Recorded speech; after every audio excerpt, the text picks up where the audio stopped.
In the aftermath of the American Civil War, a nation once divided by slavery promised itself a rebirth. The 13th Amendment abolished slavery. The 14th guaranteed equal protection under the law, and the 15th secured voting rights for all men, regardless of race. On paper, freedom had finally come, but in reality, that promise was betrayed. As the smoke of war cleared, a new system quietly emerged from the ruins, one that sought not to enslave, but to separate. Across the South, lawmakers wrote a different kind of control into existence. The Jim Crow laws? They dictated where a black person could eat, sleep, work, and even walk. Water fountains, schools, buses, and churches all carried invisible lines of division. And behind those lines, millions of African Americans were told they were free but not equal. What followed was an era of cruelty masked by law and custom. Separate but equal, the court said, yet nothing about that separation was ever equal. Black schools had broken desks, tattered books, and unheated classrooms. Voters faced impossible literacy tests or were chased away from polling stations. Every inch of daily life was shaped by the belief that one race was meant to serve another. But history never moves in one direction for long. In the shadows of segregation, courage began to grow in church basements, college classrooms, and courtrooms filled with hope and defiance. A new generation of thinkers, lawyers, and activists began asking a dangerous question. If the Constitution promises equality, why does America refuse to live by it? Their weapon was not violence or vengeance. It was the law itself. Through patient, brilliant legal work, organizations like the NAACP began to challenge the very foundations of segregation. Each lawsuit, each courtroom argument, chipped away at the wall of injustice brick by brick. They knew that one case, one bold decision could change everything. And that moment would come. From the courage of ordinary citizens to the historic battles in the Supreme Court, America would soon face its greatest moral reckoning since the Civil War. The struggle to end segregation was not just about laws, it was about dignity, humanity, and the meaning of freedom itself. So as we begin this story of courage, strategy, and justice, take a moment to reflect on how fragile freedom can be and how powerful truth becomes when ordinary people refuse to accept inequality. If you believe that history still has lessons to teach us, do not forget to like, subscribe, and turn on the notification bell.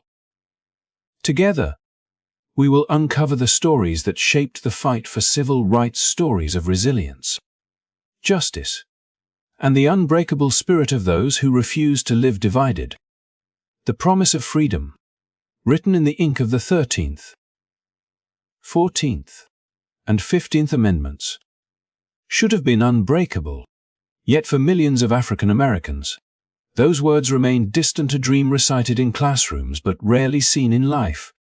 In the decades after the Civil War, the South rebuilt itself not in the image of unity, but of control. The plantation fields were gone, yet the same power structures found new soil in the laws of segregation. They called it order. They called it tradition.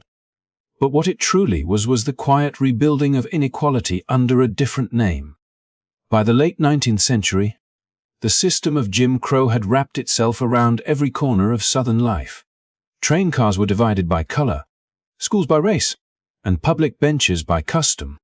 For Black Americans, even the simplest acts, buying a ticket, sitting in a cafe, walking down the wrong street, could provoke humiliation or violence. And though the North often looked on with a mix of sympathy and silence, few dared to challenge what the South had decided was its way of life. But then came a man named Homer Plessy. In 1892, he boarded a train in Louisiana, holding a ticket for the whites-only car. Plessy was 7/8 white and 1/8 black. A detail that might seem meaningless today, but was everything in that time. He knew exactly what he was doing. This was no accident. He was part of a planned protest against the Louisiana Separate Car Act, designed to test whether the law of segregation could survive when confronted by the Constitution itself. When Plessy refused to move, he was arrested, and when his case rose to the Supreme Court, America held its breath. The nation's highest court had the chance to decide whether equality meant what the 14th Amendment promised, or whether it could be rewritten by prejudice. In 1896, the justices delivered their answer. By a vote of 7-1, the court ruled in Plessy v. Ferguson that segregation was legal, as long as the facilities provided to both races were separate but equal. It was a short phrase, almost harmless in tone, yet it would cast a long shadow across the next half-century. The words separate but equal became the cornerstone of an entire system of systemic discrimination. Schools, hospitals, restaurants, and parks adopted it as law, but equality was never part of the bargain. Black schools were overcrowded and starved of funding. Their textbooks were cast-offs from white schools, their classrooms crumbling under neglect. In courtrooms, a black person's word held little weight. On public transport, they sat at the back, often forced to stand even when seats were empty in the white section. The doctrine did not just separate, it justified. It told society that injustice could wear a legal face. The lone voice of dissent came from Justice John Marshall Harlan, who warned that the decision would one day be seen as a tragic mistake. Our Constitution is colorblind, he wrote, and neither knows nor tolerates classes among citizens. His words were buried beneath the majority ruling, ignored by those who preferred order over equality. Yet time would prove him right. For those living under Jim Crow, the ruling confirmed what they already knew. The law was not their shield, but their barrier. Across the South, the decision emboldened segregationists to codify racial division more deeply. Marriage, education, housing, employment all became governed by laws that reinforced racial boundaries. The police, courts, and even local governments became instruments of separation, and for decades, that decision stood unchallenged, enshrined as the legal backbone of white supremacy in America. Still, in the heart of that oppression, resistance never truly disappeared. Churches whispered of faith and courage. Teachers urged children to dream beyond the walls of their schoolhouses. Lawyers, small in number but great in resolve, began to build a case not just against one law, but against an entire way of thinking. They studied the cracks in the doctrine, the small spaces where separate could be proven to mean unequal, and they waited for the right moment, the right case, to strike. But in 1896, none of that was visible yet, for the people living through it. Plessy v. Ferguson seemed final, a seal on their second-class status. The South celebrated its victory, calling it a defense of state rights and tradition. Yet beneath the surface, something else began to stir. Every injustice, every closed door, every act of silent endurance was preparing a generation for the battles to come. The decision did not simply shape the law, it shaped the landscape of American life. Entire towns organized themselves around segregation. From where people lived to where they could be buried. Signs reading whites only or colored entrance became so common that many stopped seeing them at all. Children grew up believing the world was naturally divided this way, that equality was an ideal, not a right. And yet, history shows that the more tightly power tries to grip control, the more resistance it creates. Out of this world of quiet suffering, the seeds of justice began to grow in places few would expect: in classrooms, in churches, and in the hearts of those who refused to believe that separation could ever mean equality. Decades later, those seeds would bloom into one of the most transformative legal battles in American history. But for now, in the fading years of the 19th century, the shadow of Plessy v. Ferguson stretched long and dark, casting its reach over every life it touched, shaping the very definition of freedom in a nation still struggling to understand what that word truly meant. By the dawn of the 20th century, America had learned to live with the lie of separate but equal. It was a lie painted on school walls, stamped into law, and whispered into every child's education. Generations grew up believing that segregation was natural, that color decided opportunity, and that justice had already spoken. The ruling in Plessy v. Ferguson had not only shaped laws, it had shaped minds. But history has a way of bending toward those who refuse to accept falsehood as truth. In the shadows of that long injustice, quiet warriors began to rise. They were teachers, ministers, and especially lawyers, people who believed that if the law had been used to build segregation, then the law could also be used to tear it down. These were not men and women with armies or wealth. Their weapons were words, logic, and unshakable faith in the Constitution's promise. Among them, a new organization emerged, the National Association for the Advancement of Colored People, or NAACP. Founded in 1909, the NAACP began as a small coalition of black and white activists determined to fight racial discrimination through reasoned argument and strategic litigation. For decades, their early victories were small but symbolic challenges to unfair voting laws, unequal teacher pay, or racially restrictive housing covenants. Each success was a flicker of light against the darkness of Jim Crow. But by the 1930s, the organization's mission had grown bolder. They would no longer fight case by case. They would strike at the very foundation of segregation itself. The Great Depression had left millions struggling, and in that hardship, many began questioning the old social order. Still, for Black Americans, poverty came with an additional weight, a system designed to keep them in place. Schools for black children received only a fraction of the funding given to white schools. Classrooms were overcrowded, with one teacher for dozens of students. Textbooks were hand-me-downs, their pages torn and names of white children still written inside. The inequality was undeniable, but proving it in court was something else entirely. The challenge fell to a new generation of brilliant legal minds, men like Charles Hamilton Houston and his protégé Thurgood Marshall. Houston, often called the man who killed Jim Crow, believed that the key to ending segregation lay in exposing its contradictions. He and Marshall understood that while Plessy had declared separation legal, it required equality, and if they could prove that equality was a lie, the entire system could be forced to collapse under its own hypocrisy. The NAACP Legal Defense Fund, formed in 1940, became their battlefield.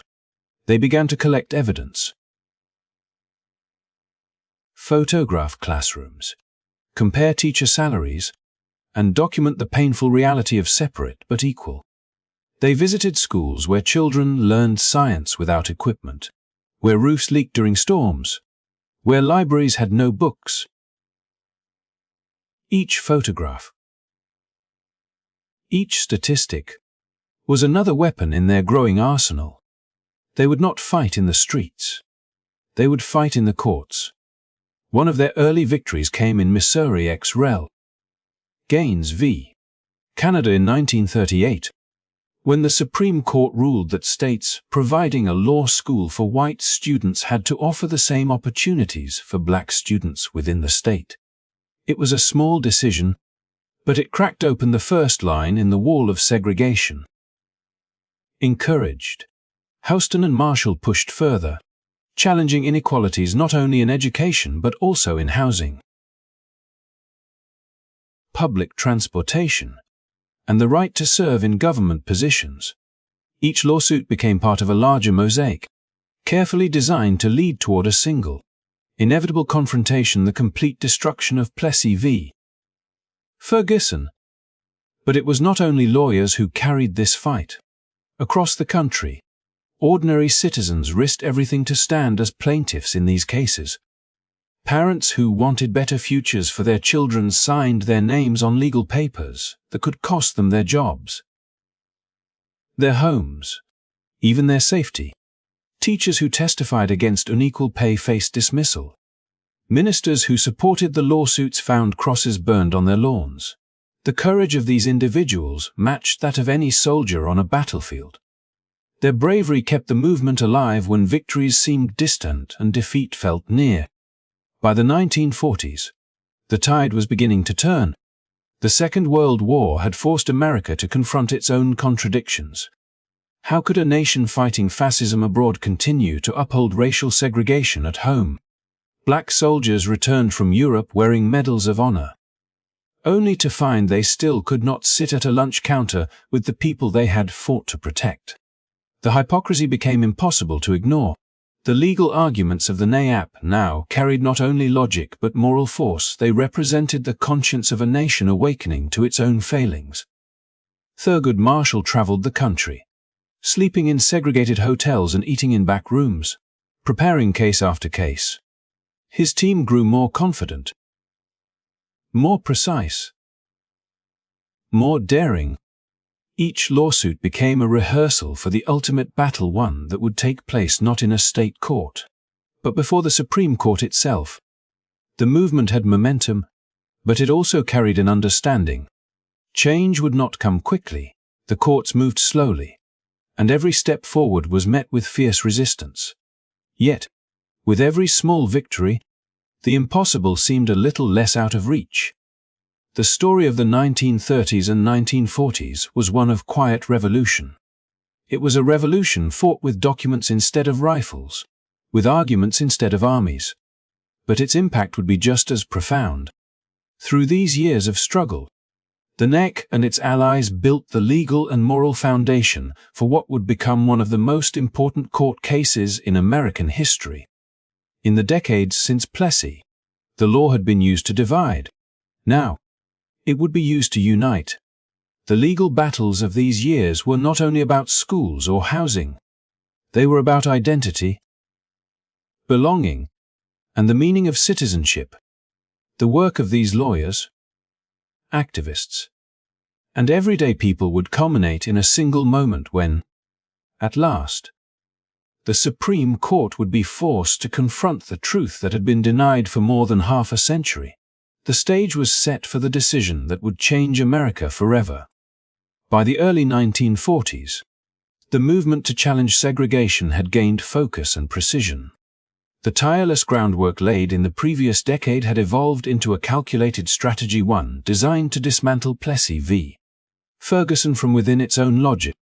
At the center of this plan stood Thurgood Marshall and the NAACP Legal Defense Fund, a group of young, determined lawyers who believed that if America insisted on calling segregation separate but equal, they would force the nation to look directly at what equal truly meant. Marshall had learned from his mentor, Charles Hamilton Houston, that the battle against segregation could not be won by emotion alone. It required patience, intellect, and relentless documentation. Every lawsuit, every hearing, every photograph of a dilapidated classroom or crumbling school building was part of a larger pattern, designed to expose the hypocrisy embedded in the American legal system. The courts had long accepted segregation as lawful, but Marshall and his team intended to prove that segregation itself made equality impossible. Traveling across the South, Marshall witnessed the harsh reality that official reports refused to acknowledge. In small towns and rural counties, he visited black schools with broken windows and no heating, where teachers worked without supplies and children shared torn textbooks. Sometimes, the schools lacked desks altogether, forcing students to sit on the floor. Meanwhile, just a few miles away, white schools gleamed with new facilities, libraries, and playgrounds. These were the images that would become evidence proof that separate had never been equal. The NAACP Legal Defense Fund operated like a war room. Every case was chosen with precision, selected not just for its injustice, but for its potential to challenge the entire legal structure of segregation. The team studied previous rulings, anticipating every argument the opposition might raise. They trained local lawyers in southern states to gather affidavits, interview teachers, and compile data that revealed the glaring inequalities between black and white institutions. It was a massive, coordinated effort, a legal campaign that would stretch across years, funded by modest donations and fueled by an unshakable sense of purpose. One of their early breakthroughs came in the fight for educational equality. Marshall and his colleagues understood that education was the foundation of opportunity, and that attacking inequality in schools could expose the broader failures of segregation. In Sweat, Painter 1950, they challenged the University of Texas Law School's policy of excluding black students. The state had attempted to create a separate law school for black applicants, but Marshall's team argued that no matter how many books or professors it added, such a school could never provide the same prestige. Alumni networks, or academic environment as the established white institution. Before the Supreme Court, Marshall's arguments were both logical and moral. He reminded the justices that equality was not measured only in buildings or textbooks, but in experience, reputation, and opportunity. The court agreed, ruling that the separate law school was inherently unequal. It was a decisive victory, one that weakened the core assumption behind Plessy v. Ferguson and set a precedent for future cases. But Marshall's campaign did not stop with higher education. The Legal Defense Fund turned its attention to public schools for children, where inequality was most visible and most damaging. They began gathering testimony from psychologists, teachers, and parents to demonstrate how segregation harmed not only education but also the spirit and identity of young children. One landmark piece of evidence came from the Clark doll tests, where black children consistently identified white dolls as good and dolls of their own color as bad. The results were heartbreaking proof that segregation had planted seeds of inferiority in the minds of children before they even learned to read. Marshall and his team used this psychological evidence to show that segregation was not just a policy of separation, but a system of dehumanization. The idea of equality could not exist where one group was constantly told, by law and by society, that they were lesser. Their argument began to shift from one of material inequality to one of moral truth, that segregation violated the human dignity promised by the Constitution itself. Behind every case lay enormous personal risk. In the South, lawyers who worked with the NAACP were often harassed, followed, and threatened. Courtrooms could be hostile environments, where local judges showed open contempt for black attorneys. Marshall himself faced danger during his travels, often driving long distances at night on back roads to avoid attacks. Yet his resolve only hardened. Each hostile encounter reminded him of why this fight mattered. By the early 1950s, the NAACP Legal Defense Fund had achieved something extraordinary. Through years of strategic litigation, they had built a chain of legal victories, each one stronger than the last. They had dismantled the illusion that separate but equal could ever exist in practice. And with each success, public awareness grew. Newspapers across the nation began covering these cases. And for the first time, many Americans outside the South saw photographs of the conditions in segregated schools. The contrast was undeniable, and the moral tide began to turn. Marshall often said that change would come not through one dramatic act, but through the steady accumulation of truth. That was precisely what his team had done. Every case was a stone in a larger structure, one that would eventually rise to challenge Plessy itself. Their careful preparation would culminate in a single lawsuit, a case that would combine all their arguments, all their evidence, and all their faith in justice into one final stand before the Supreme Court. The road ahead was uncertain, and the resistance fierce. But Marshall had already proven that the law could be turned into a weapon for freedom. In a country that had long used legislation to divide, he had learned how to use it to unite. The Legal Defense Fund's campaign was no longer just a legal movement, it had become a moral awakening. The years of work, danger, and perseverance were about to converge in a moment that would define not just the future of black education, but the very meaning of equality in America.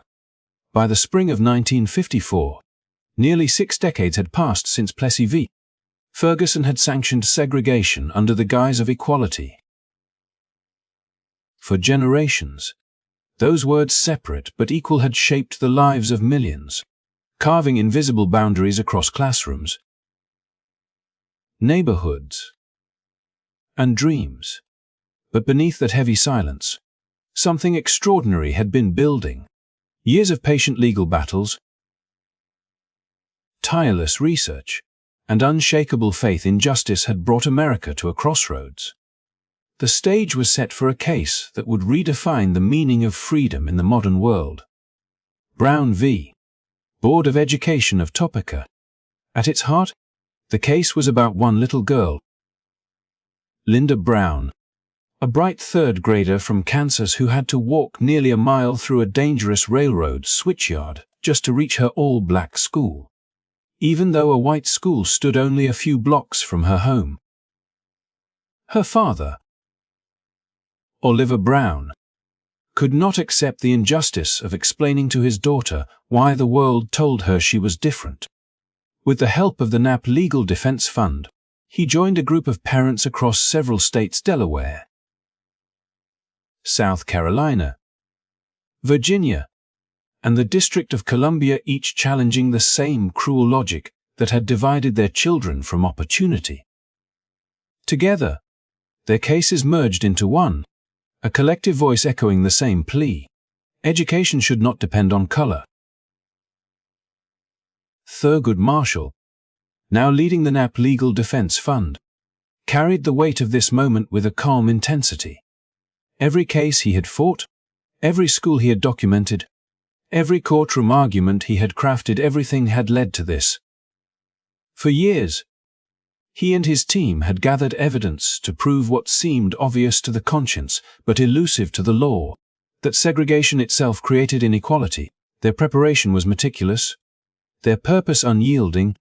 Marshall knew he was not merely arguing a case.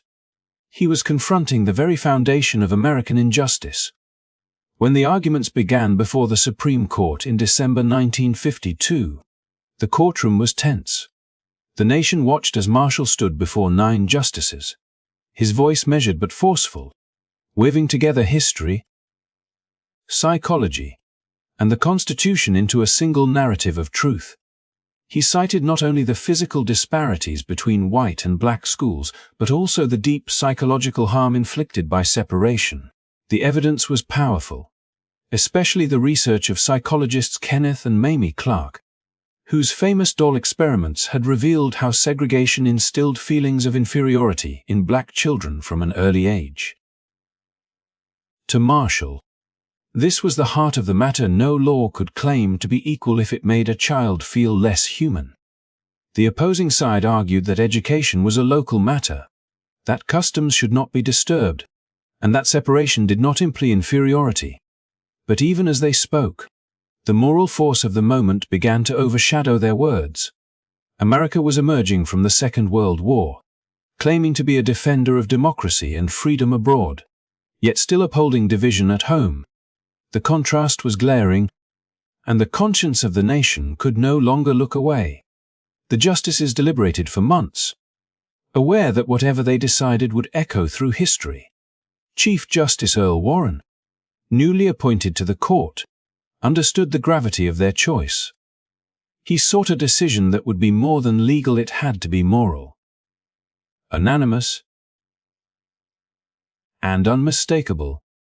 When the ruling was finally announced on May 17, 1954, the words delivered from the bench carried the weight of generations. In the field of public education, Warren wrote, "The doctrine of separate but equal has no place. Separate educational facilities are inherently unequal." With those few sentences, Plessy v. Ferguson was overturned. The law that had justified segregation for nearly 60 years was struck down, its foundation shattered by truth. The court's decision in Brown v. Board of Education was unanimous, 9 votes to none, and it declared that segregation in public schools violated the Equal Protection Clause of the 14th Amendment. The decision was both a legal and moral triumph, a moment when justice finally caught up with conscience. News of the ruling spread like a tremor through the country. In black communities, church bells rang, tears flowed, and prayers of gratitude filled the air. For many, it was the first time the Supreme Court had spoken directly to their humanity, affirming that their children were entitled to the same future as any other child in America. Yet the victory, as sweet as it was, carried with it the weight of a new struggle. In the South, resistance began almost immediately. Governors, school boards, and segregationist groups vowed to defy the ruling, some declaring open rebellion. Massive resistance became their rallying cry. White citizens' councils formed to pressure local leaders to stall integration, while some schools closed entirely rather than comply. It was as though the old world, unwilling to die quietly, had decided to fight one last desperate battle. Still, there was no turning back. The tide of history had shifted, and the moral force unleashed by Brown could not be undone. The ruling inspired a generation of young activists and gave birth to the broader civil rights movement that would define the next decade. Rosa Parks, Martin Luther King Jr., and countless others would draw strength from the court's declaration that the law could, at last, stand on the side of justice. For Marshall, the victory was deeply personal.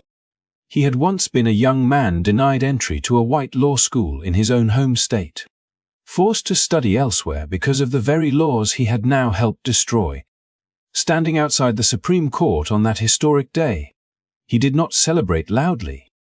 He understood that the ruling was only the beginning of a longer fight, a blueprint for a more just nation that would require courage, patience, and relentless resolve to bring to life.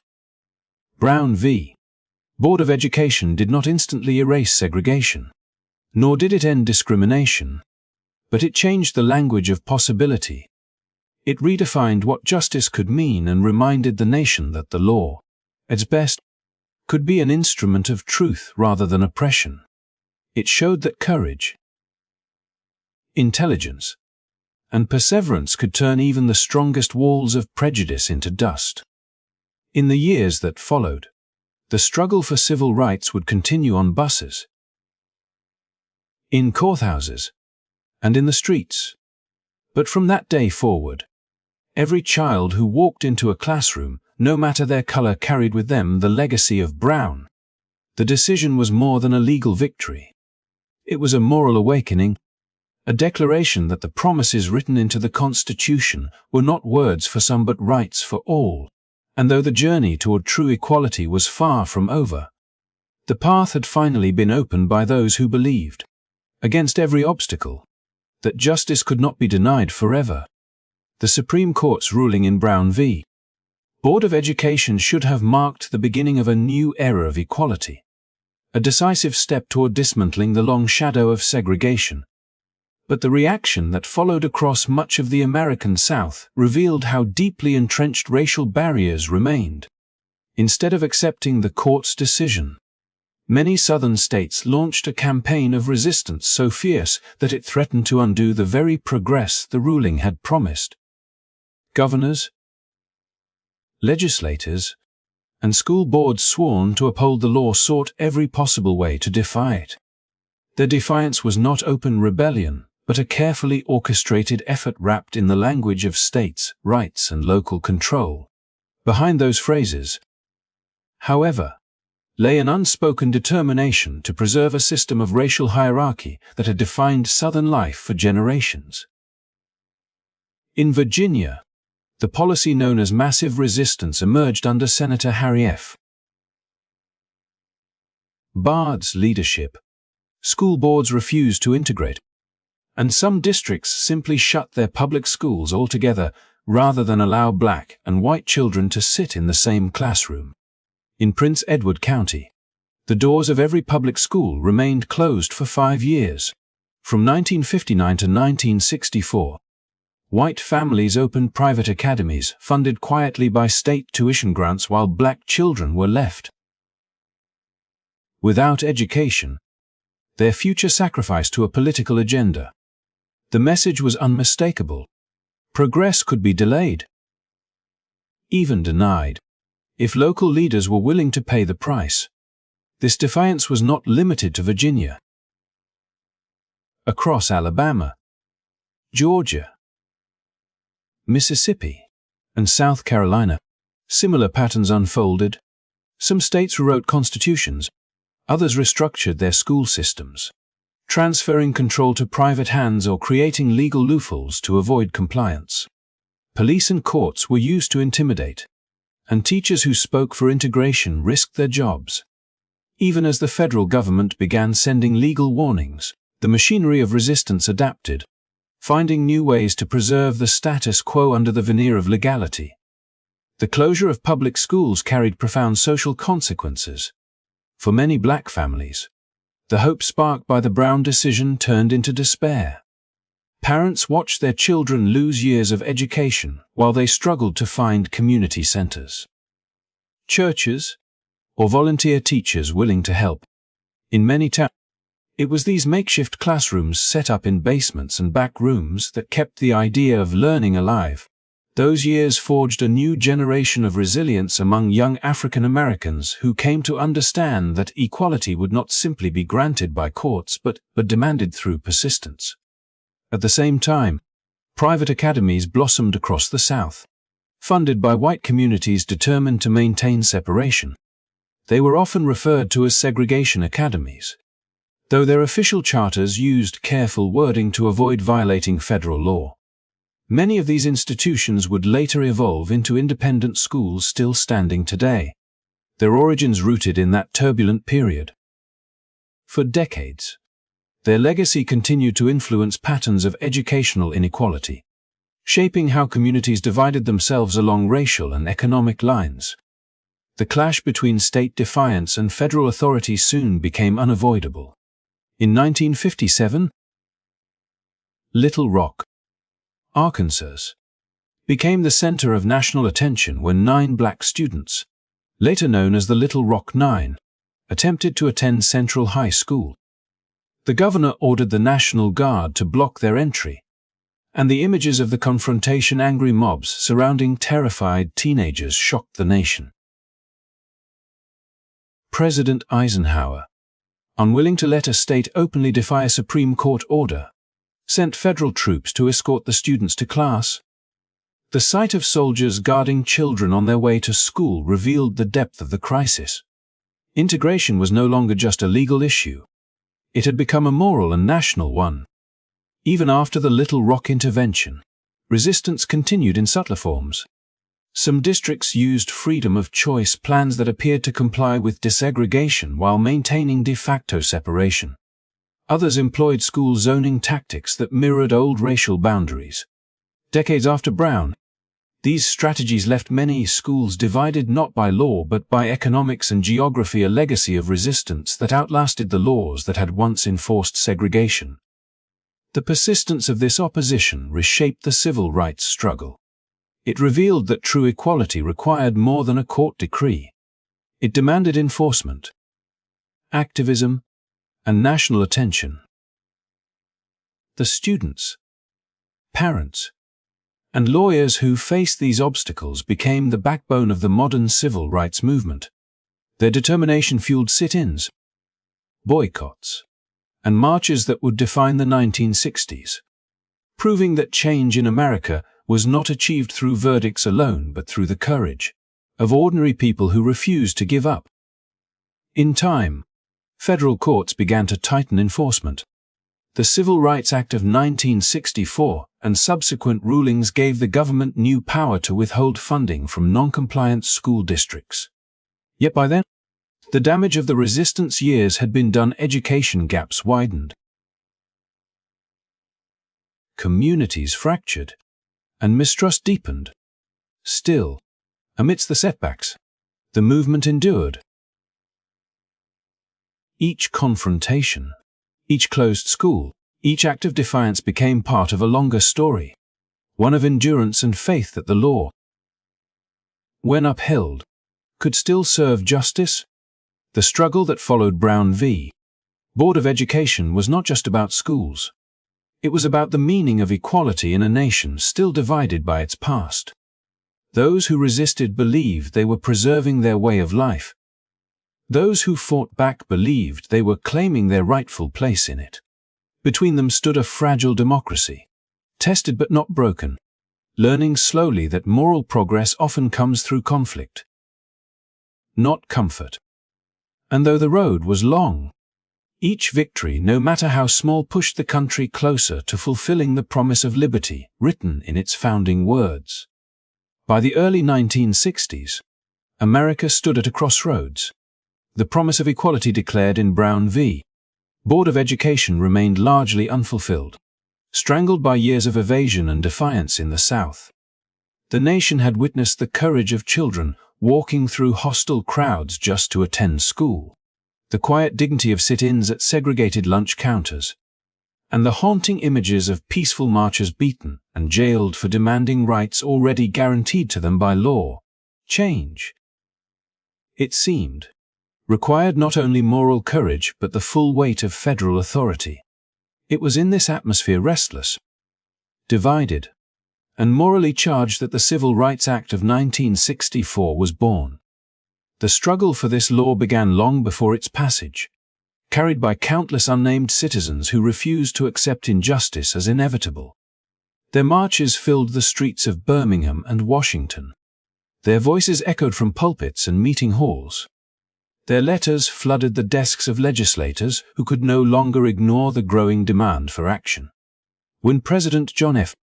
Kennedy addressed the nation in June 1963, calling civil rights a moral issue as old as the scriptures and as clear as the American Constitution, he articulated what millions already felt, that the time for patience had passed.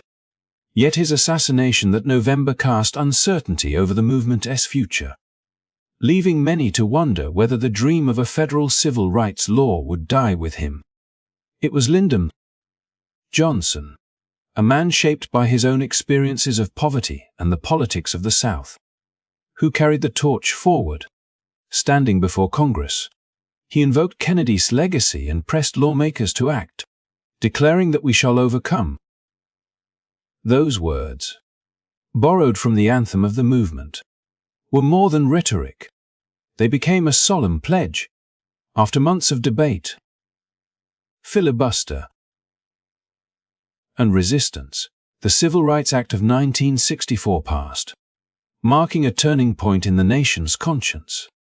This sweeping legislation struck at the very foundation of segregation.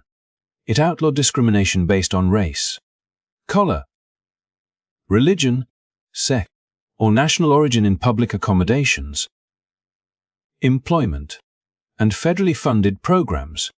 Hotels, theaters, and restaurants that had once turned away black customers were now required to open their doors to all. Employers who had long relied on unwritten racial hierarchies faced legal scrutiny.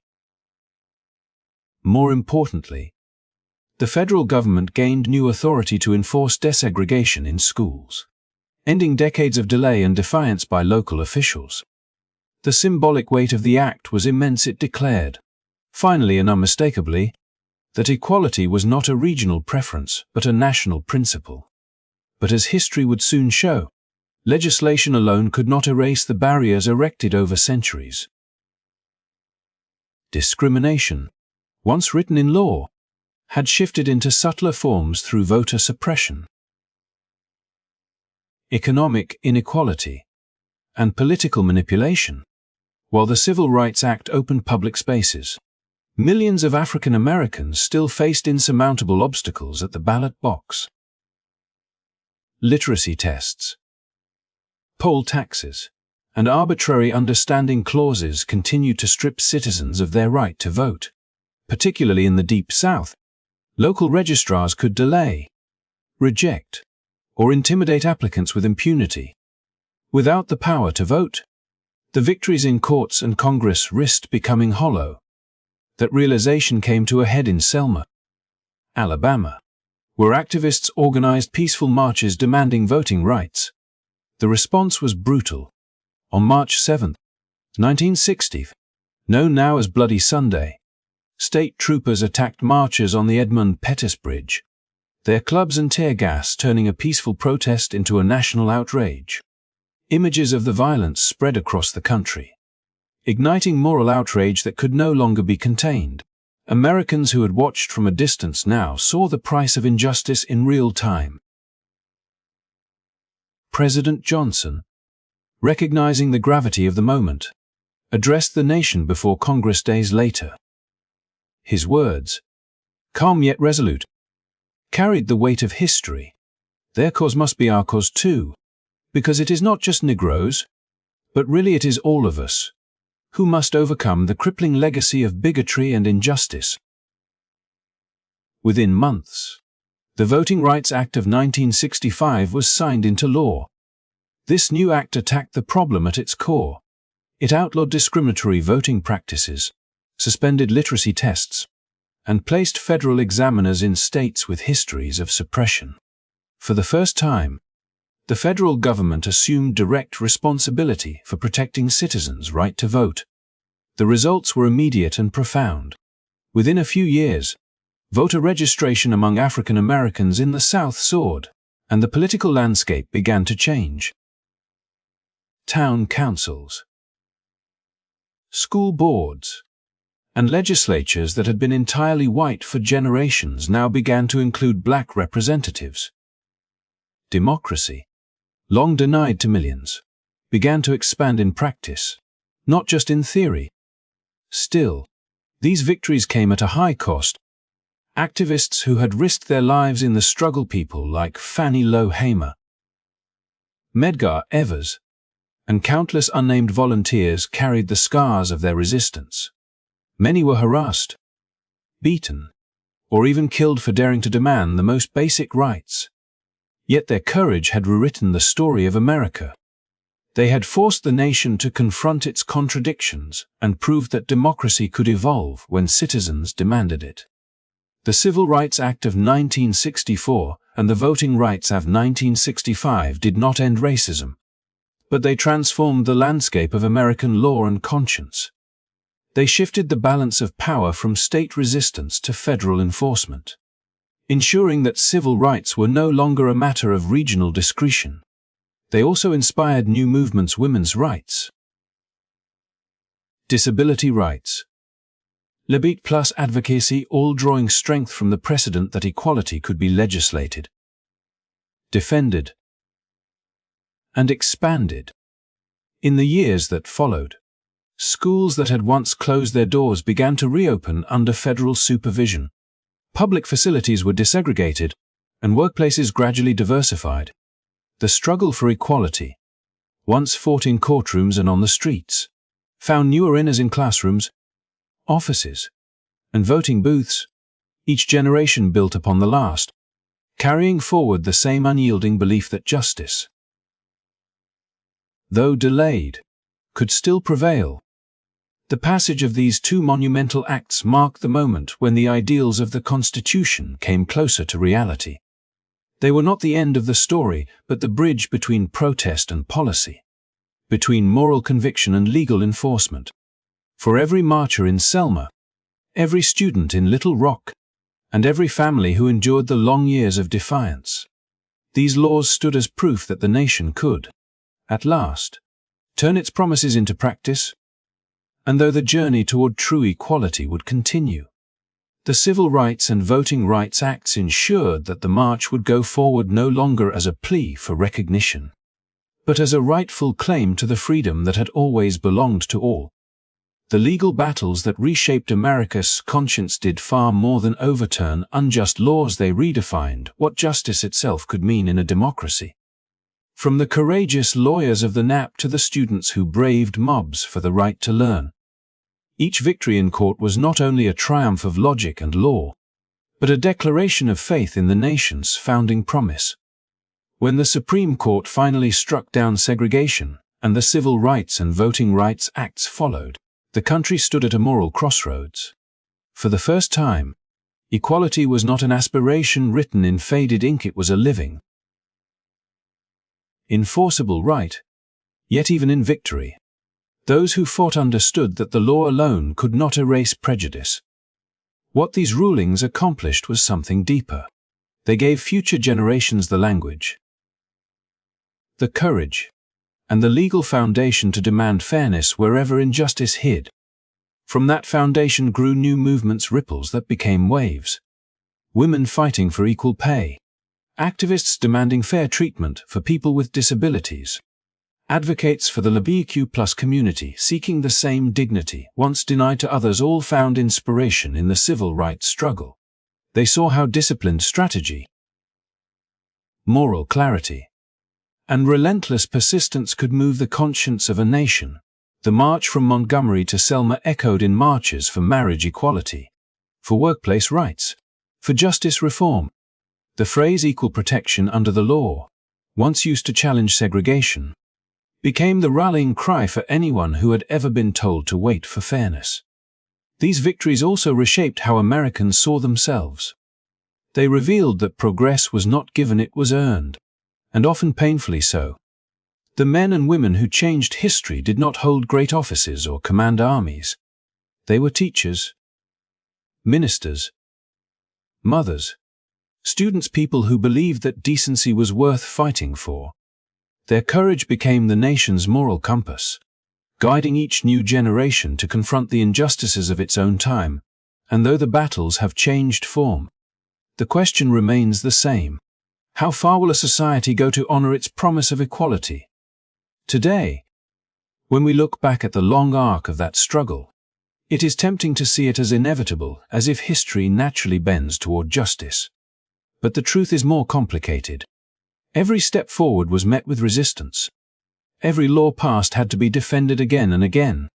Progress was never a straight path. It was a long, winding road carved by ordinary people who refused to turn back. Their legacy lives not in monuments or textbooks, but in the quiet freedoms millions now take for granted: to vote without fear, to learn beside one another, to work and live without the shadow of separation. In the end, what those legal battles proved was that justice, though delayed, can never be fully denied when conscience and courage stand together. Each generation inherits not only the benefits of freedom, but the responsibility to protect it.